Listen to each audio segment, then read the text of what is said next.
I walk a straight line, shackled and chained. Oh, gruesome Gertie is calling my name. There is no mercy in this penitentiary. Just ask the Hillstring Gang, or Angola 3. I'm here for life, I'm here to die. Inside these walls, inside the wire. And when the wolf cries, I know it's over. Oh, bloody Angola. Oh, bloody Angola.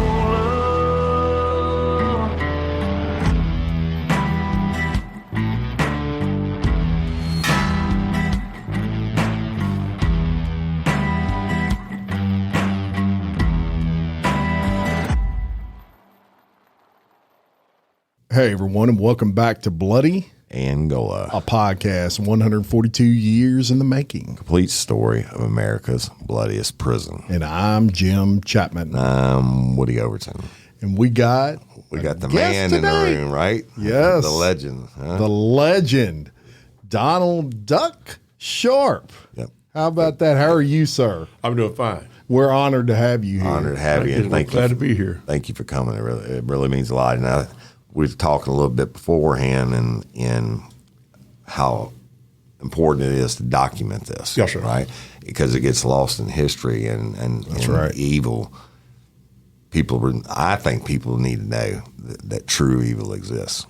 Absolutely, 100%. And I guess before we really get into anything else, how did you get, Donald Duck Sharp? How did you, I love the little nickname there. That was some of my cousins gave me that. Yeah. Way back junior high school. And then a lot of people picked up on it. Yeah. Wound up some of them called me Duck Sharp, and eventually a lot of it just kind of faded away. Yeah. But to be honest with you, that's what Willie referred me to as Duck. Yeah. Yeah. So, tell them where you're from, Mr. Sharp, and how you got into law enforcement, or a little bit about yourself. I'm from a little area over Barker's Corner, north of Covington, about 8 miles. Right. Born and raised right there. Lived in St. Tammany Parish all my life, and got interested in law enforcement. And I don't really know what reason, I just did. And a couple of friends of mine were talking about it, and we went to some meetings at the sheriff's office one time. They were recruiting junior deputies. So let's go. I was 16 years old. Yeah. Wow. We didn't do anything but do stuff around the office and help and stuff. Sure. I got into that when I turned 18. I became a reserve deputy. Yeah. And done that for 4 years until I decided that, hey, maybe I do want to do this the rest of my life. Right. We got First I had to find out. So I drove a truck across the country for 4 years. Yeah. Yeah. And then I decided one day, I said, I'm going to do it. Yeah. May 14th, 1977, I slipped into poverty. Right. And nobody does it to get rich. Yeah, that's for right. sure, right? Law enforcement professional. So the bug bit you. It was the same way for me. It wasn't about getting rich or anything. It was the greatest show on earth, though. Either you loved it, or you were one of those cops that were scared and needed. Yeah, you had a ringside seat. Right. Yeah, it was the greatest show on earth. It was there. Greatest show on. So 1977. Yeah. And you went full time and Full time. Back then we used to start in the jail. Everybody started in the jail. Right. And on the correction side. And when I went up there, I think I stayed 9 months, and Willie and Joe Vaccaro, Willie were doing time then, parish time, not state time, parish time for his misdemeanor clown acts that he done, nothing that would get you a hard time. To be honest Sure. with you, He, anyway, he was one of those frequent flyers. narcotics, Always in trouble. He was a frequent flyer, Right. and so I went to basic training, February '78. Where was that at back then? Dalrymple Really? or Baton Rouge or Pleasant Hall. Yeah, but that's where I went. Yeah, Pleasant Hall. That's crazy that was It was 20 years It was ago. an experience. That's at LSU, y'all. So. Sent that, came back, went back into jail, and my buddy had started at the same time I did. John Bonnell. John came from Baton Rouge PD. Good guy, good cop. I learned a lot from him. Right. We're the same age, and eventually I got in patrol. That's sometimes right after I came back. It was a time to a shift with Sergeant Lewis Wagner and John. And Lewis Wagner was killed in 1978, and John was killed in 1979 in a narcotics deal. Horrible. Yeah. So that going to make you think a little bit. Is this really what I want to do? Right. So. But anyway, kind of picked up things and went on. And I went back into jail for a refresher course, I guess you could say. The sheriff transferred me back up there. Sheriff George Broom. I worked for 3 sheriffs. I was in the jail, and this time I'm up there working. Willie and Vaquera, Joe Vaquera, had transferred from Angola to finish some time that I think he must have owed St. Tammany. I didn't really know it, but they were both trustees, Right. Yeah. And Wow. doing that thing, they said, "Oh, we're fixing to roll out here for long. We roll out." So eventually they did. They got released. I worked night shift. They got released, and I'm working in the jail, and that's when really started picking up big time. But to back up just a little bit, I knew Willie when he was a kid, when he was a young kid, teenager. Right. Yeah. He didn't go to school very long, and he was raised with what I call a bunch of hoodlums. Right. In a little part of Covington there where he was born and raised. And his father was in the penitentiary, so he did have a father. His mother was a good person. She really was. She tried hard. But right. Every parish has one of these families. So anyway, prior to that, we had stopped Willie a couple of times, and Lewis had written me some tickets, and he was in an old white Comet with a windshield crusty in on it. Matter of fact, it was 2 days before Christmas. Had a Winn-Dixie parking lot, and he wrote the tickets, and the windshield that was caved in later came to play because he told me what it was. And that was going to be one of the victims that he ran over and killed and buried. That person's still unsolved. Wow. Unknown. But he told you he did it. And there was 2 of those. Right. But he was going to settle the deal with me on those as we go through it. But anyway, up in the jail working, and you just hear things about crimes that's going on. They said they had a kidnapping, and so I got a little bit, bits and pieces about it because they didn't share anything. If you worked in the correction side, you didn't know anything at all until they brought somebody to you. Right. They didn't share no information. So anyway, I'm going and I hear that they had made an arrest on the kidnapping of Mark Brewster and Debbie Cuevas. Yeah. And it was Joe Vaquera and Robert Willie. I said, wow. So I continued on doing my job. They were in jail in Texarkana, Arkansas. I think they arrested them in Hope, Arkansas. And Texarkana, Arkansas, the courthouse, if you cross one hall, you're in another state. And you cross that's right. The line runs down the middle. It'd be one of those nightmares. So I was just off one day, and I got a phone call to go to if I could go to the district attorney's office and see the assistant district attorney. I said, man, what have I done? I said, I don't. The few cases I had pretty much done. So I get ready to go down there on my day off. I walked in. I said, I come to see Assistant DA Herb Alexandria. They said, right down this hall. So we walked down the hall and opened the big door, and there was about 6 people in there, and Herb Alexandria. And I said, this is going to be good. And, I was a little bit nervous. Right. And I knew Herb. I knew one other person. I can't remember who all was in there, but they started introducing themselves. First one that walked up to me was Richard Newman, who was a detective at Washington Parish Sheriff's Office. Great guy, and a real good police officer. And then to my right was Ronnie Pierce with the Louisiana State Police Detective Division. And then Herb, and I think Mike Vonador was the DA's office. He was in there. And just small talk they started. And Richard Newman asked me, he said, hey, we understand that you may be able to talk to Robert Willie.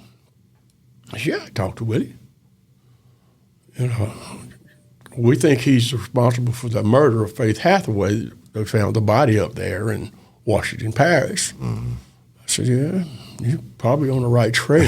Yeah, he's probably good for it. Because it all was going along with the Cuevas kidnapping. Anyway, I said, I could probably do that. Well, they went to and asked the sheriff if I could go to Texarkana and interview him. He said no. So they come back and said, the sheriff said you couldn't go. I'm not surprised. Okay. So I went home and said, hey, what's your phone number? Call him. So they called me 2 days later and said, hey, will you go on your day off up there? I said, yeah, I'll go. I said, how we going? I said, well, how fast you want to get there? I said, soon. I told them the date they wanted to go. I said, I got a fishing trip lined up in the morning. I'll make a trip. Yeah. So they set up the date. I met them in Washington Parish, and they flew us up there in the Louisiana State Police helicopter. It was myself, Richard Newman, Ronnie Pierce, and then Big Mike Vondervoort got up in there somehow. I don't know how he got up in there with his big legs. Walter Smith was the pilot.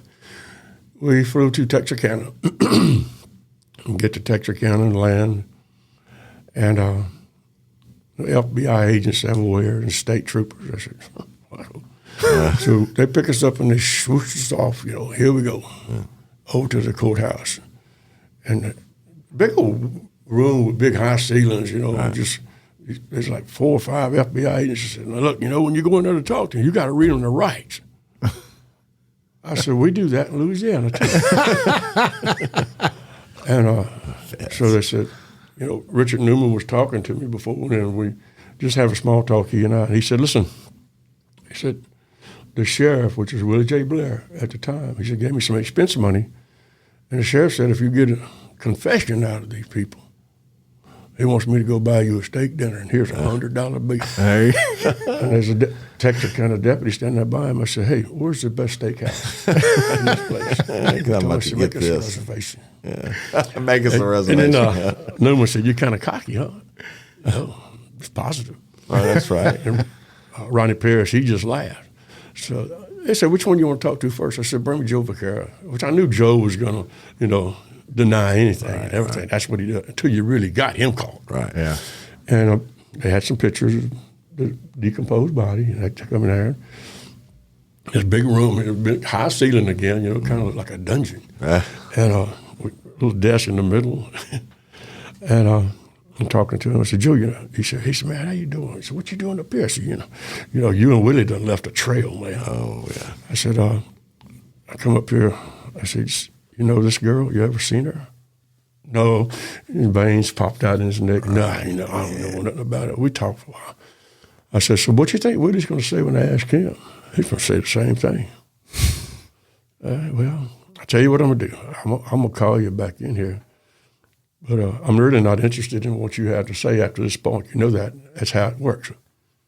Oh, I don't know nothing about that. Okay, good. So he left. They bring Willie. And Willie come in there. He said, Doug, what you doing, man? Just come check it on you, Willie, see how you doing. And he laughed. He said, well, that's good. So he sat down. And the deputy took the handcuffs off the front. I said, you can take them off the front. Just leave his shackles on. He can't run anyway. And he stayed outside the door. And he said, what's going on up here? I said, I just come to talk to you. I said, you done got yourself in a bad fix this time, didn't you, Willie? Yeah, man. He said, it's over here this time. They got me. I said, well, what'd you do all that business for, man? What brought all that? Man, I don't know. We was just doing every kind of drug we could find or steal. Yeah. And we just did it. I said, okay, all right. We just kept talking. He wanted to talk about truck driving, which is what he done, and I listened to him. Right. I said, look, I'm here for a reason. Yeah, I think I got a pretty good idea what that reason is. Yeah. I laid those pictures out there. I said, you know her? Yeah. When I seen her, she looked a whole lot better. I said, well, imagine that, I had done read him his rights, He signed them. He said, yeah, we'll talk. I said, you want to tell me about it? Yeah, we'll talk about it. So we didn't have a tape recorder. We talked to Huck, and he just went through the whole thing. They had picked her up at she got in the truck with them voluntarily, and at the Lake Theater Disco, the lounge in Mandeville. Yeah. And they went riding, said they were smoking weed, and wound up at Fricky's Cave. A lot of people don't know what Fricky's Cave is, but Robert Willie knew Fricky's Cave very well because he frequented that place when he was driving the trucks, hauling gravel out of those gravel pits. Mm-hmm. So that's how he knew about it. And so it went on, and he said, we just rode around with smoking dope and doing this and that, drinking. And we took her up there to Fricky's Cave. I said, so the intention was to take her up there and rape her. Well, we were going to take her up there and have sex with her. She was going to volunteer. I said, okay. Anyway, he said they walked out in the woods, and she was with them. I know they didn't drag her out there. She walked. They made her walk quite considerable distance. And that thing had hills and caves.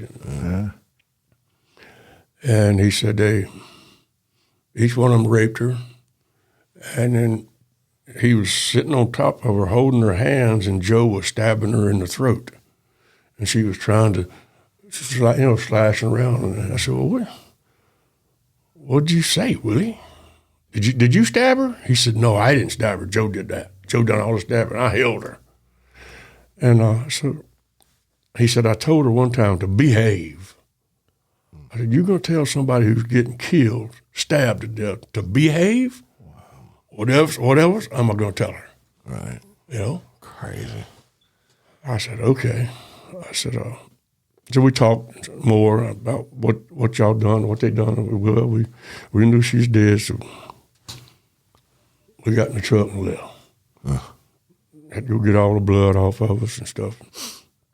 I think they went to his cousin, Tommy Holden. Yeah. Tommy Holden is where they wound up with Debbie Cuevas once we get to that part. Anyway, they done that. I said, well, look, let's get this pinned down on tape. Right. All right, let's do it. I said, you ready to do this? Yeah. While they get all that ready, me and you will talk. Okay. So I came out the door, the deputies in there with him. They was all standing there. He said, I need a tape recorder. He confessed to it. Or the FBI agent, he wouldn't even talk to us. I said, you're not dressed right, man. Yes, so I'm going to do it. And I looked at Richard. I said, got our reservation. So I go back in there, I think another 35, 40 minutes. Got his confession on his tape.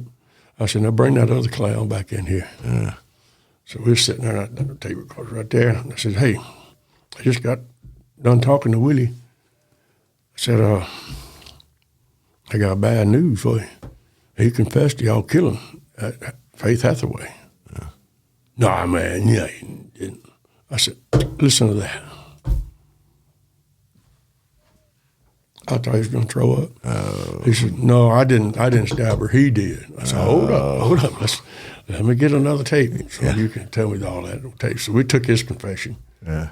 And that was it. So he blamed it back on. Yeah, he blamed it back on Willie. He naturally. said, no, Willie. And I would not doubt, even today, that each one of them stabbed or cut her. Because Willie was a knife man. He really was. Huh. And so we go out. They take them back. And I told Willie, I said, look, I'll be seeing you. He said, all right. He said, take care, Duck. I said, all right. I said, you think anything else you need, just call the sheriff's office. They'll get a hold of me. Yeah. Okay. Well, we leave, and we go to the steakhouse and eat a good steak. Get in the state police helicopter and was flying back home. And Mike Vonador, he agreed to stay and get the tapes transcribed and signed and all that stuff. I said, that's fine. And Vonador sat in there for a little bit. I asked him, I said, Willie, I said, Vonador wants to sit in here. He said, and he told me, he said, who is that goofy son of a bitch? I said, he's a detective for the DA's office. He said, big dummy. He said, if it's all right with you, I don't care. I said, okay, that's fine. He's going to sit and just listen. So if he gets to aggravating you, we just shut it down. Yeah. So he stayed, and I think he asked a couple of questions, And but anyway, it worked out. We got the confession. We got what we went for. Yeah. And to be perfectly honest with you, Willie wasn't worried about, getting the death penalty. Yeah. Because he had 3 life sentences coming from the feds. Yeah. So anyway, it goes back on. He gets the feds. They jumped up real quick. And he pled guilty. And they gave him 3 life sentences. Bam, bam, bam. Huh. Yeah. On Debbie Cuevas and Mark Brewster case. So, which in that case was just absolutely the fact that they tied that guy to a tree and we talked about that case because, see, that wasn't my case. That was a Mandeville City police case, and I didn't venture off into that a whole lot because I didn't know what they had done, what they were doing. I knew that they charged Willie with it, and Willie told me, I done it. He said, they got me. It's like now. So anyway, we go on and we get back, and Willie got his time. And I really didn't know a whole lot about the case still, even after they got back. I know the sheriff, once he found out that it come out in the paper that I got a confession statement from Willie, he wigged out on who took me up there and how I got there. Right. Yeah. And Sheriff Willie J. Blair, Washington Parish Sheriff's Office, called and said, I took him up there. I had him go with my guys. Mm-hmm. Yeah. And Richard Newman and Ronnie Pierce, we became really close friends after that, our whole career. Wow. Yeah. And that's pretty awesome. Newman, he told me, he said, you got it. He said, that's all I'd say. He said, look, we need to stay in touch. I said, we will. So when it gets time for the trial, they had both of them at Washington Parish. I had to go get Willie and bring him from the feds to here. Yeah. I went and got him. I went and picked him up in Marion, Illinois. And I said, Willie, what you doing in Marion, Illinois? Oh, that's that security shit. He said, they found me on the top of the building up in Leavenworth when I was up there. I said, imagine that. Yeah, trying to escape, huh? Because Willie had escaped from our jail once when he jumped off the top of it. Really? Yeah. I didn't know that. And broke his ankle. Really? Matter of fact, him and about 12 others. Wow. And he was at a little grocery store up on Barker's Corner near there, pool table and stuff that he frequented when he was a kid. Yeah. Well, the people that owned it was really good people. Mr. Robert Weimer, he told me, he said, hey, call the sheriff's office, tell him to send Donald Sharp out here. You need to talk to him. So I go out there, see what they want, and he's sitting in a chair drinking the Schlitz beer with ice on his broke ankle. He said, I'm ready to go back. Yeah, this beer, huh? I always said that I believe everybody should have to start out at corrections because you get to know the people that you're going to be dealing with on the street. Right. I knew a bunch of bad people up there. And that really helped me out a lot in my career because you had the rapport. I mean, you're not in there punishing them, for what they're in there for. You know, you treat them with respect, and you just run on a cheap restaurant. That's it. Babysitting. You take their food to them. Right. You take their medicine to them. Right. It's a cheap restaurant. Yeah, and you don't have to be a hard ass, and you establish that mutual respect. Obviously, like Willie had with you. Yeah. Right? And when they were trustees, you know, they made trustee status. That's a big deal, right? Now, would you make Willie a trustee after you found out what he was really about? Right. And that was the kind of people we were surrounded with 30 trustees working in the jail, the correction side. So anyway, they come back. Washington Parish Jail it really wasn't fit to put a person like him and Joe Vaquera. Yeah. So the Sheriff Canulet, he was in office now, and I was back in patrol, and that's when I had the trial. Had both of them going on at the same time in Washington Parish. We'd bring him home to our jail every afternoon. Right. Him and Vaquera both. We bring them in separate units, and we had people. I was assigned to Willie. I said, but I can't be assigned to him when I'm testifying. You know? Right. So anyway, we do the trial. I remember that night at midnight, before midnight, they came back with it didn't take them long. First-degree murder on Willie, and second-degree murder on Joe Vaquera. And one juror, held out on murder on him. Yeah.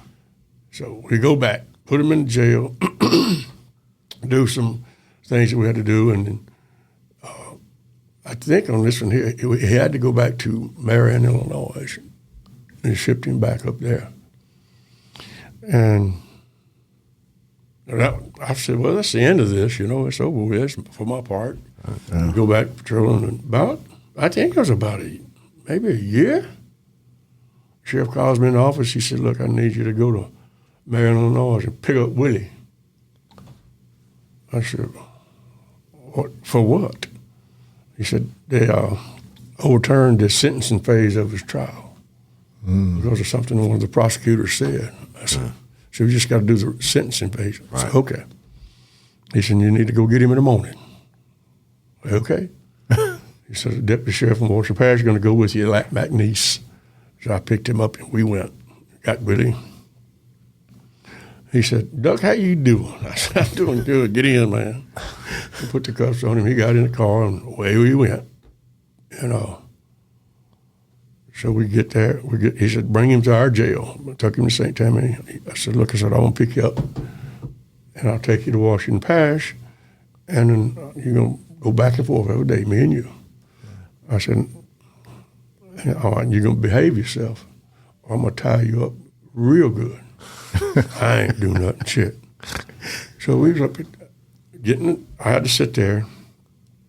Of course, Debbie come and testified again. And as we waiting for the jury, and it didn't take long to come back. That's so the listeners know that Debbie is surviving. Right, the survivor, right, Debbie right. Cuevas, and of course her and Mark Brewster both survived. Right. And we get into that. I'll tell you what Willie told me about that case too. He went through that whole thing with me, what they did. Anyway, we get there and he said, I said, Willie, I said, even in the jailhouse, they still know what's going on. I said, Willie, I said, I'm working a case on Roxanne Sharp with the city police. He said, yeah, I know who killed her. He was in jail. It don't make no difference. He said, Perry Taylor killed her. That's his cousin. I said, well, I need something to get Perry Taylor on so I can get him to where I can jam him. He said, get us he said, I want an oyster po' boy. That's what I want for lunch. I love oyster po' boys. I went and got him, got one. They brought it. He sat at that desk and eat it. I said, well, start talking while you eating now. He said, yeah. He said, me and Perry killed a guy. We met him in the tavern. We got in his van with him to go buy some dope. And we took him out by the river, by the power lines, which is where all the dopers used to go. And I knew that for a fact. He said, so you killed him? How you killed him? He said, we drowned him. He said, he was a big old song. He liked to drown me before we got him. I said, just like that. So they drug him and put him in the van. and they put him out, just left him in the woods under a big old tree. I said, when was this, Willie? He said, it's been a long time ago. It's been 4 or 5 years ago. I knew we never had found a body out there. Right. So he said, well, when we go back home, you just drive by that and I'll show you. I said, you ain't walking through the woods with me, dude. No, we're not going to do it like that. Yeah. So weird things happen in this craziness. We pulled up to the sheriff's office, and it was late that evening. All the detectives were leaving. And I told one, I said, going out here and look for a body that Willie told me that they had killed this guy over some marijuana. They started laughing. Yeah, you gonna believe that? And they all left. And the sheriff said, what you gonna do? I said, I'm going out here and look for that body. All right, go on. Take Willie upstairs, locked him up, he had his own cell, put him in the cell. I said, I'll be back. All right, you'll find him. Go downstairs, and this guy standing there, I said, can I help you? He said, yeah, well, real country accent. He said, yeah, I was just down here checking to see if y'all ever found anything on my brother who went missing down here 5 years ago. I said, really? I said, his name was Dennis Hemby. I said, really? Yeah. No. I said, you going to be in town for a couple of days? Yes, sir. I'm going to be staying down there at the Holiday Inn. I said, I want you to check back up here with me in 2 days. Okay. I don't think any more about it. Right. We go out there, Lat and I, we're walking through the woods, look, and there's a big oak tree about 100 yards off in the woods. So I walked over there, there's a pair of cowboy boots sticking out of the straw in the grass. Come on. Nothing but a skeleton. Wow. And his belt buckle. Wow. That's crazy.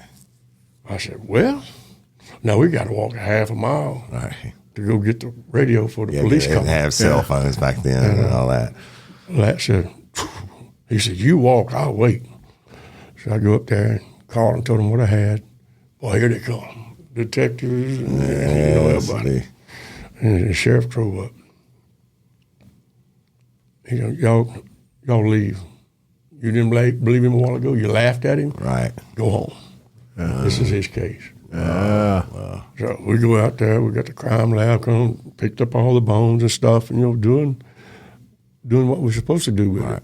And like I said, I've never been a detective, but I've been a police officer. Right. Yeah. So anyway, we go through this, and we get all the bones to the crime lab, and all where he was laying the pictures, and go back and I said, I bet you that guy that came here to the sheriff's office, this is going to be his relative right here. That's crazy. So we was looking, we didn't have nothing. So we went to checking around. We asked him. The guy came back and said, did your brother ever go to a dentist down here? Look, I said, yes. I went to he said he had to go to a dentist in Mandeville. So we found him. We took the skull down there. Yeah. The tooth that the dentist worked on was missing. Really? Huh. So we go back out there. We digging around where that skull was, and there it was. Come on. We got the tooth. That's crazy, man. And That's an unbelievable story. The lab people put it in a little bag. We headed to that dentist office. He said, that's it. His name is Dennis Hemby. Oh, my God, man. Wow, here we go. What are the chances is people coming in At just the on the day exact that Willie told you he did? That was really what was the weird part. That was God. That gets me up. gut bumps, yeah. So, Yeah. We don't believe in coincidence. Right, yeah. I always say there's no such thing as coincidence in a homicide. Yeah. So we then, after that, we got him identified, and he was killed, like I said, 5 years prior to that. That's crazy, man. And so the chief of police in Covington, I called him to him and said, look, I said, I got something to get Perry Taylor so we can jam him up on the Roxanne Sharp case, which was the city's case. Right. And he said, good. All right, Sharp. We get together. All right, okay. And the sheriff told him, said, just work this case. Don't worry about your shift. They got enough people. I said, okay. So we go and get him identified. And the brother come back and I told him, look, we got you. We found your brother. He's dead. Yeah. He's been dead for 5 years. Yeah. Okay. So I said, what funeral home would you want to take him back to Missouri? Well, he said, well, we poor people. We don't have no money to get no funeral home. Can I just take him with me? I said, well, I don't know. I have to find out. So we asked the coroner's office. They gave him a slip to transport the body back. Come on. And it was in a box. I said, that your brother? I appreciate it. He put him on the back seat Wow. and took off to Puxico, Missouri. You just can't make that up. Just like that. That is an Can't make that amazing story. And I damn sure didn't know that the coroner could release the He had to remains sign a like paper that. so he could transport That's him. crazy. And you think about how much money it saved the Oh, family. I know. too. There's Yeah. thousands of dollars. So anyway, I go back up there and I told Willie, I said, we got it. Got him identified. I said, what kind of vehicle was he in? He said, it was an old blue van.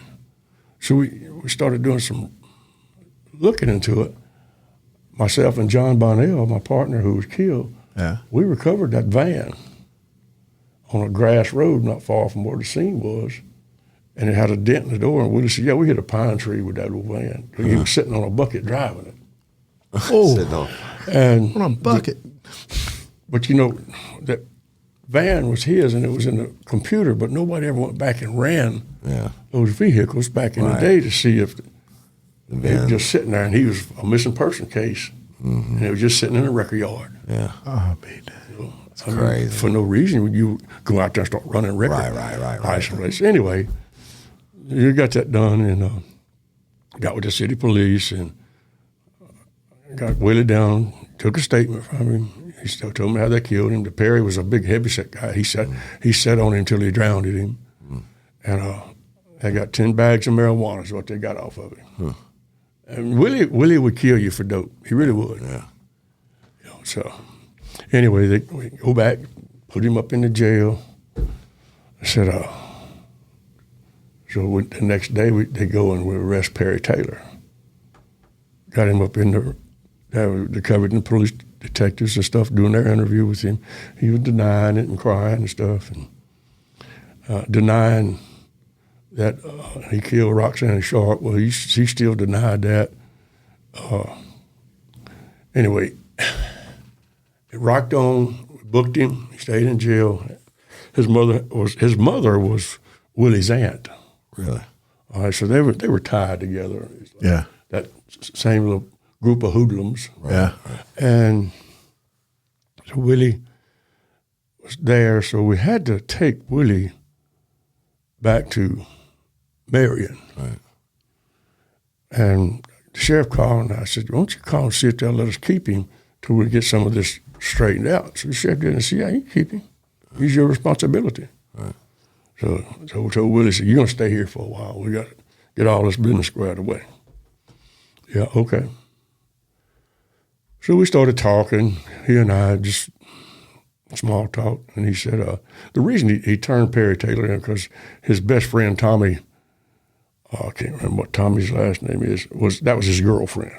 Yeah, it wasn't Tommy Holden, it was Tommy Watson. Okay. That was one of Willie's buddies in a little small town, Time Hoodlum too. Right.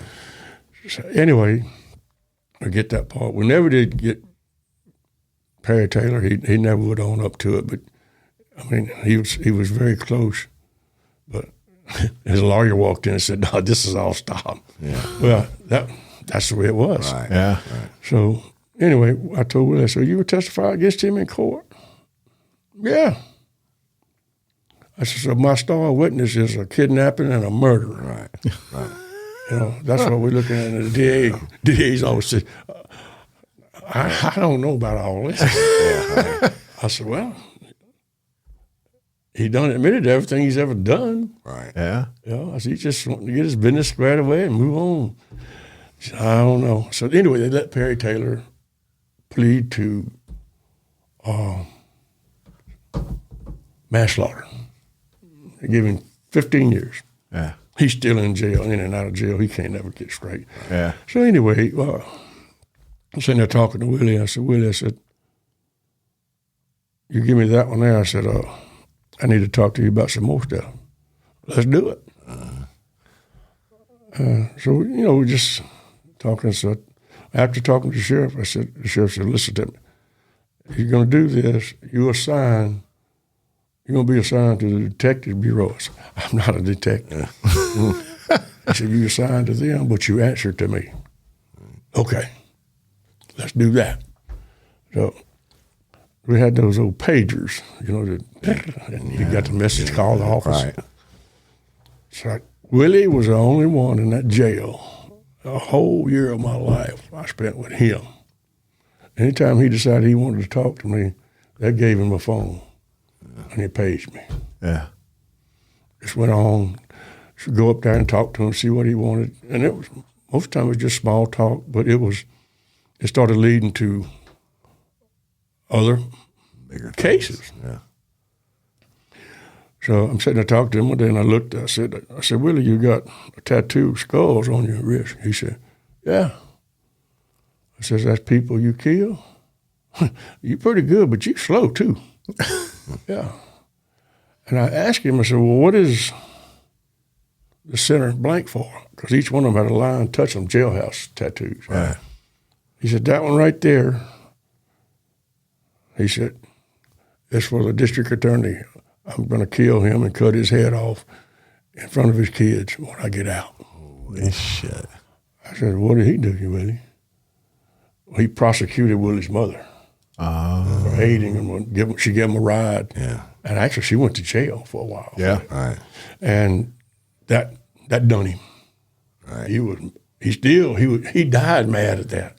Right. Because nobody messed with his mother. Wow. And he said, I'm going to put his skull right there. Crazy. I said, what makes you think you're going to get out? He said, you never know. So anyway, we're talking about Lewis Wagner, which was a sergeant for the sheriff's office who was ambushed and killed. And we talked about that case, and he said, he would give you things that you go look up and find instead of just outright telling you, because he was buying time not to go back to the federal penitentiary. Right. So I was working those cases with Lewis, and he finally told me, he said, here's the people who killed Lewis Wagner. I was there, but I didn't pull the trigger. Mm. Well, we got all of the stuff that we could get, and every one of them was indicted. And the district attorney said, your star witness is a convicted murderer and going to testify against each. I said, well, one of them's in the penitentiary. So let's go. I'm ready to gamble on it. I said, I believe he's telling me the truth because he wants to get all this stuff done, laid out on the table. Right. He's not lying. He's telling the truth. Hey, the crimes like that aren't, the witnesses aren't all church-going people, right? They're bad people most times. Yeah. So anyway, we arrested those four. And it kind of, and the other two detectives with the sheriff's office, you remember the Henry Lee Lucas? Yeah. Yeah. They had Henry Lee Lucas. He claimed he killed Lewis. And when that all came about, the district attorney told me, he said, I got to dismiss these charges because they're lying. They did this, they did that. There ain't no way we could take it to trial. And Henry Lee Lucas confessed to every murder from here to Canada. Right. So that messed that one up. So anyway, Willie told me, said, well, about the one with the white Comet where the windshield was busted out. He said he ran over him because he stole the guy's dope, and he ran over him, and it was a dead-end road, and it was a parish road, and he came back out, and the guy was standing in the middle of the road, wouldn't move, so Willie run over him. Mm. And of course, the body flips. And hit the windshield. Going through the windshield. Yeah. He just throwed him in the trunk and drove him somewhere. He said, he wouldn't tell me where. He said, I buried him. It can't be too far away. But I never did get the opportunity. And he said the other one that he killed was a hitchhiker. He picked him up on the interstate.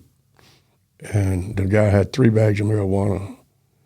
And I believe that he's in a gravel pit somewhere in Washington Parish because he said it wrapped him up in a chain and took his marijuana. So never found him, so what you could do about it. Right. And we looked at all missing persons around, Right. So, of course, a hitchhiker or a loner is hard to get anybody. We know. Anyway, do that. One day I'm sitting, it's like 2 days before Christmas. I was with my wife, and we was at some of her aunts in Covington. The pager goes off. I said, oh, man. Mm. So I called up there. Willie said, hey, man, where you at? I said, I'm in Covington, man. It's 2 days before Christmas. So, yeah, I know it. He said, you need to come on up to this jailhouse up here. They fixing to have a damn jailbreak. I said, yeah, what? Yeah, they fixing to go right now. I said, are you going? No, I ain't going nowhere. When I pulled up to the sheriff's office, they was jumping off the building. They was running down the stairs. They overpowered the deputies, and all of them had them. And I think there's about 16 or 17. I'm talking about bad people. Right. And we got them all except one. And I walked in that, and Willie was sitting there looking at me out of his cell. I said, why didn't you go? He said, they ain't killing me. Yeah. You know, he said, I walk out that door, they're going to shoot me. They ain't even going to ask nothing. They'll shoot me. Right. I said, you may be right, maybe. So, you know, that was another thing that made me really believe that Willie's wanting to get his business straight you know, with me and and to tell people or somebody will know what he did. Yeah. Really how bad of a guy he was. But he wasn't that bad. He was a bad dude. Yeah. So they do that. They do the jail, and we kept him there. And it got close to the end. I said, Willie, I said, I think we're fixing to have to take you back up the country. Well, I know. I think so too. I said, so the sheriff told me, I said, look, I want you to take him back in 2 weeks. I said, we're not making any headway on these other two bodies. I know we'll work on it eventually. He'll come get me again. So we took him back to Marion, Illinois. And Faith Hathaway's mother and stepfather, I mean, they were persistent. You hear me? Anybody who would listen, they wanted Willie killed. They wanted him killed. Right. And it was a fact that Ronald Reagan was the president. They would call that White House. We want you to turn Willie loose and give him to the state. And that went on for a long time. And they called once a week. Wow. And they would come see me and say, oh, you got to help us get him back down here. So Vern, they were both getting old. Vern, I said, I don't know what to tell you, man. Ain't nothing I can do. I said, he's got to serve his federal time, or they have to turn him loose, and then we'll get him. Yeah. All right. I'm sitting there 6, 7 months later, 8. Sheriff called me and said, hey, I need, about 8 o'clock, I said, come in my office. I need you to go to Marion, Illinois and get Willie. I said, what now? He said, they turned him over to the state. Ronald Reagan signed the paperwork. They signed. Come on, man. Turning Willie back over to the state. I didn't know about that part. Wow. And there was a lot of, high-powered meetings that went on. Right. With this. I think what they said, the sheriff told me that Reagan wanted assurances that the state was going to do what they're supposed to do. Right. So I said, I go get him. So you got to be there before 7 o'clock tonight. So I called him, old buddy Ladd. I said, come on, let's go. We're going to get Willie. I pulled up to Marion, Illinois. He was in the lobby.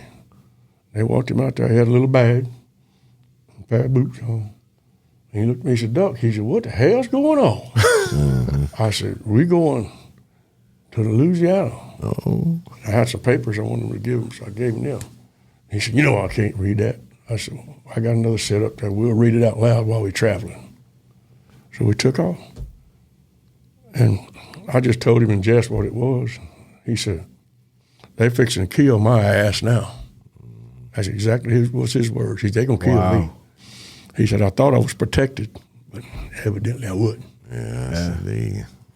So we get back home, we bring him back to St. Tammany, and he and I had a lot of talks in between the time that he had to go to Angola there. And we never did. He never would give up those bodies. He was hoping that would extend his life. Playing. And I told him, I said, look, I'm at a dead end, man. I said, you got to give me something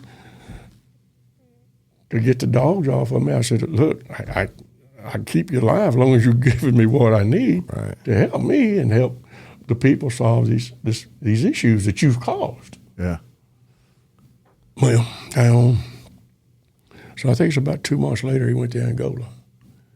I think if you go back and look, I went to Angola to see him when he was in the death house, right before they done it. Yeah. Walked in, he said, hey, Doug. Hey, bud, how you doing? He said, shit, I ain't doing good. Yeah. He said, they finna get me. Yeah.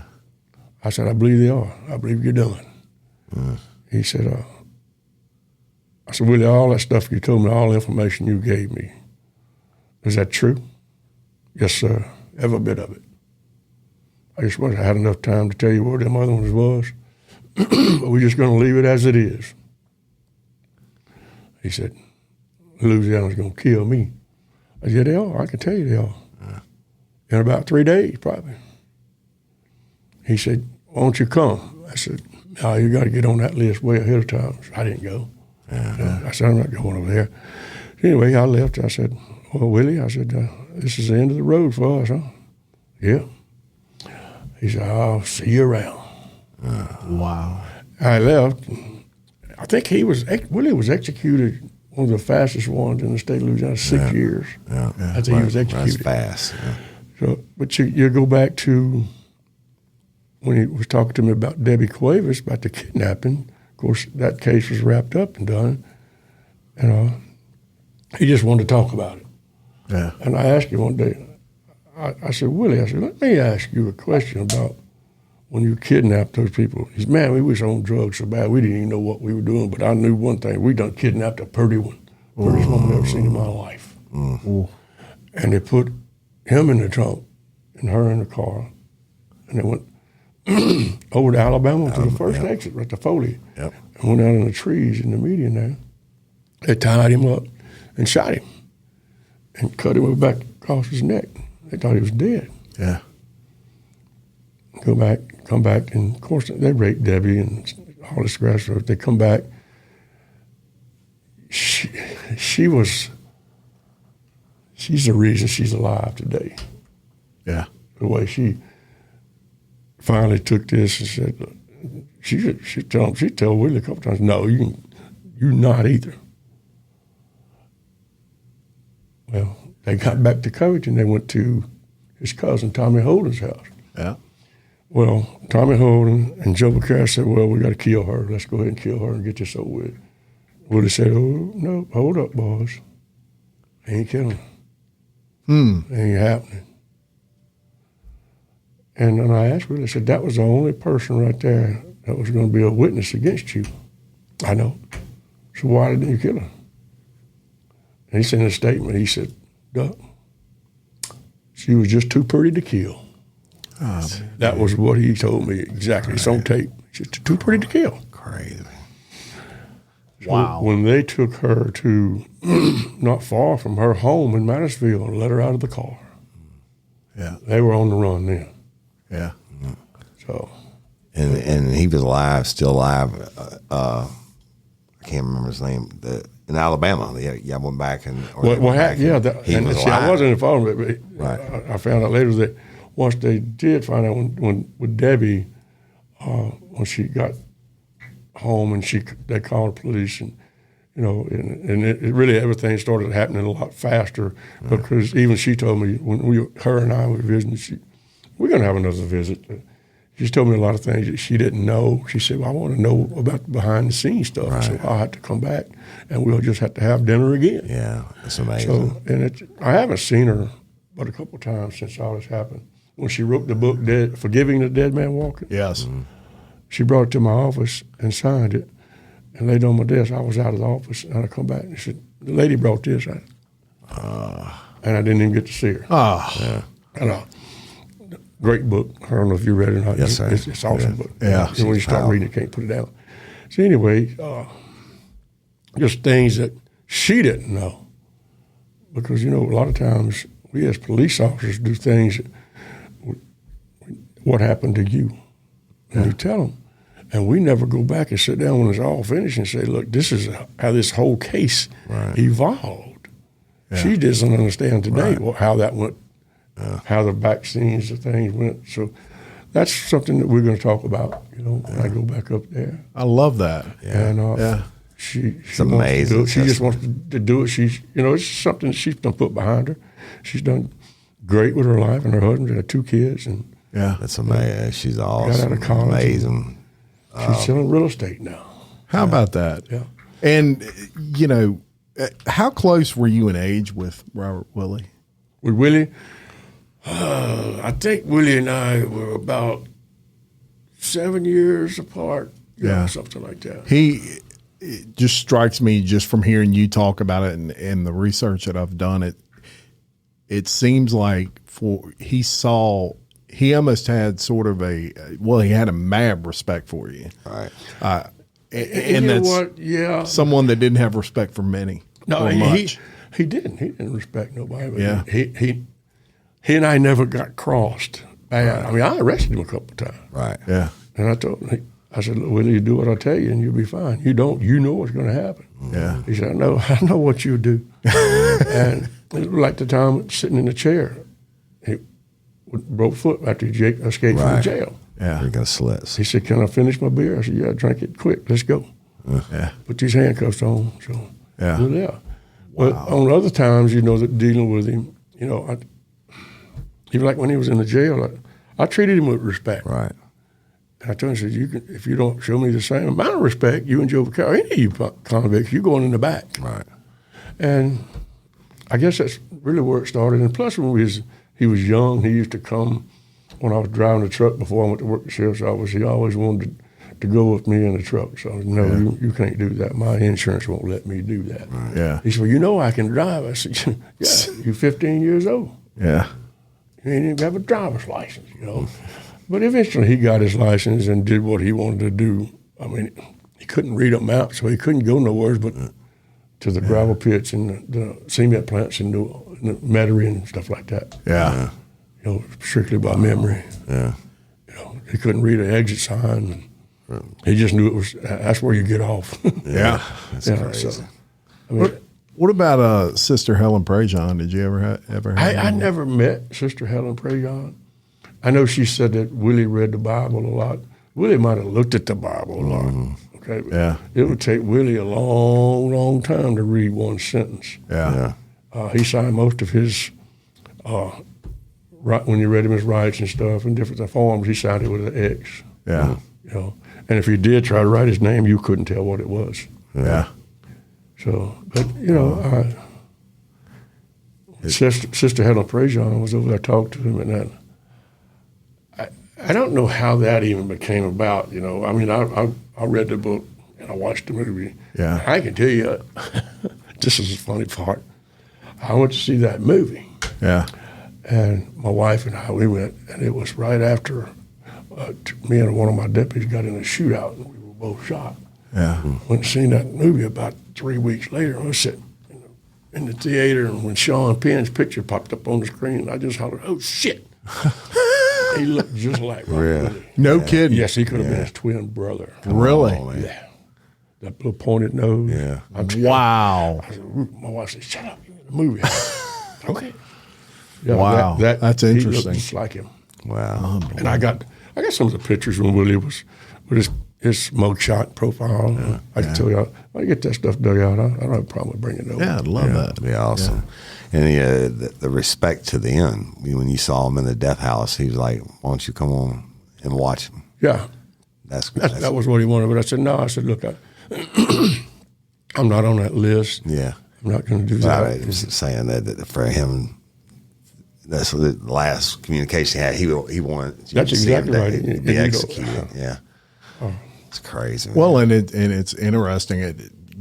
For me, okay, I'm sitting here across from two people that in their police law enforcement experience, the execution of two horrible people happened. You with obviously your people and you with Gerald Bordelon, and that's unique, and just have mad respect for both of you for justice. We got to get you back to. I got to get you on my other show. Where I'm gonna tell you all the detective stories. And he's good. A lot of, I'm not disrespecting because I call myself an old cop. A lot of old cops have all the stories, but not many of them can tell a story. Right. You, sir, can tell a story. Yeah, you have the got gift. it or you don't. The thing about I lived this story. That's right. Yeah. Right. And that's what a lot of people say. You need to write a book. I said, I don't know how to write no book. I said, how about I just sit and talk to you about There you this. go. And a lot of people, we talk about a lot of things. See, I came to work at the sheriff's office at the end of the old Dixie Mafia. Right. Yeah. They were all in our jail. Yes. That's Dude, I was right. They was all up in that jail, St. Tammany. Yeah. And what didn't get killed. Well, in that big case out of Biloxi with the, Yes. you remember that? Yes, indeed. Yeah. Yes, sir. I was just, and then the gypsy camp robbery in St. Tammany, where they robbed the gypsy camp Yeah. with Kirksey Nix, that bunch. Yeah. Yeah. You know, Kirksey Nix, that was yep. that was going to an end, and you know as well as I do that Dixie Mafia is the reason that they started ROCIC Right. Right.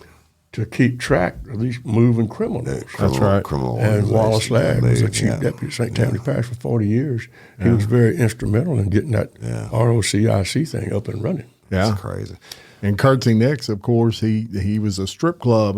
Didn't he own a bunch of strip clubs in Biloxi? And he was part of the reason, the casinos came to Biloxi, and a lot of people were trying to stop that. And the Dixie Mafia was instrumental in getting them there. Some people say. Walter Barnett was part of that group. I don't know if you remember him or not. And he's out of prison. Yeah. He beat 3 life sentences. He just got out recently, and he was Robert Willie's cousin. Really? Wow. He's living in Minnesota somewhere. Hey, do you know? Just hit my head. That there was a statement on Willie's daddy in Angola saying something about he's a rat. They need to kill him anyway, or something like that. Yeah. You know anything about that? When his daddy came out of Angola, came home, Yeah. and he shot 2 people. Yeah. He shot him at a bar room. Yeah. He shot him at. Just you can't make that kind of bad blood. No, he got out of that's penitentiary. genetics. Yeah. And the person, the bar that he was at, was Carl Bennett. Robert Willie Daddy shot Carl Bennett and his brother and killed the brother, and Carl lived. Yeah, and he was at that bar in the parking lot, and I don't know what spurred it off. I happened to be off that night, and there was 2 guys fighting, and Willie pulled out his overalls, old pistol, and started shooting at him, and he shot 2 of them. Wow. And everybody else crawled under cars and stuff. Wow. And he left. For no reason, he just shot them because they was fighting. It's all they know. Just Yes. all they know. ingrained. And That's how they deal with the problems. It's like this, Sure. every parish has a certain group of families like that, the outlaws. Hey, would you come on my other show? Real Life, let me Real ask you Crime. and we can edit this out, but the being shot, and I know it's got to be hard to talk about your partner and got killed. No, it ain't very hard at all. Because look, you know what? The way I look at it is, we went home and he didn't. Right, yeah. And I think, but to get to memorialize, put just like with you doing your memories on Willie, your partners and whoever else that I think as a cop we can sit down and talk about those. I think that'd be fire. I do too. And important, like you said. Yeah, you know, most gunfights in law enforcement go 3 feet, Right, 3 right, seconds. right. This one started at 3 feet and went to 20 feet, went to 50 feet, and went for 52 seconds and 16 rounds fired. Wow. Crazy, 52 seconds is Yeah. like 52 seconds, minutes. That's a it's long like time. 52 Yes, hours. it Yeah, is a long time. for sure. Well, we thank you so much Yeah. for coming on. It's been an honor for me. It was a real honor for me, buddy. Yeah. I appreciate it. Is this good enough for you? We didn't say fire. a word the whole time. You know why? Because you were that good. Yeah. And I'm Yeah. like, shit. I'm like, listen to this cat. Roll with it. Yeah. I really appreciate you, man. Well, thank y'all for showing the interest in it. And you know what? Hey, it's a story, and Right. some people may like it, some people may not. Yeah, well, you know I what? guarantee you they'll all like it. If this isn't the greatest episode we've ever done, I don't and have that's no not reason to lie kissing about ass, it because right. Willie was Willie and I was myself, you know. That's And it. Yeah. Well, the steak dinner was good. Yeah. that's how I was going to ask you earned about it. that. Yeah, yes, indeed. And get to fly in the state police helicopter back then. That was a big deal, too. Yeah, it really was. It really was. And let me put this at the end of it. We were coming into Texarkana, the airport, and I'm looking over to my left, and we're coming in like this. And Richard Newman still laughed about that. Boy, he passed away a while back. Richard was a great guy. Yeah. And he still laughed about that to the end. He said, I looked over and I said, Walter, what you going to do about this guy over here, this blue eyes and this plane over here fixing to run over us? He went, shit. And we done a nosedive. Right. Yeah. What happened is the air traffic controller gave us clearance to land at the same time he gave that twin-engine Cessna. Oh, wow. And Richard, he laughs. He said, blue eyes, let's show him. I said, that's what he saw. Exactly that close. He And tell he had blue when eyes. he landed that helicopter, we had to wait on him because he went to that control tower. Yeah.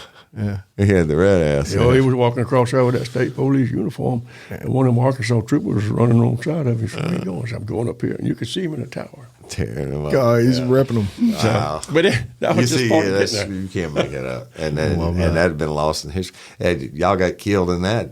Willie got off on all of Yeah, that. Willie might have been He might a be choir walking the boy. street. Yeah, right. Yeah. He might be walking the street.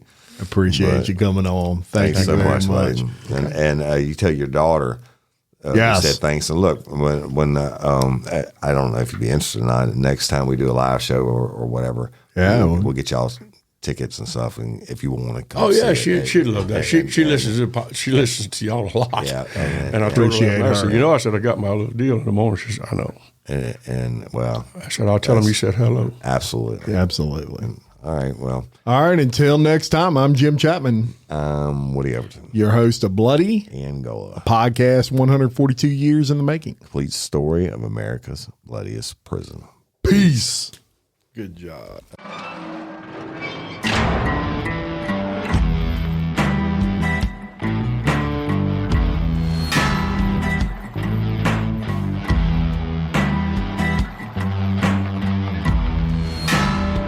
I walk a straight line, shackled and chained.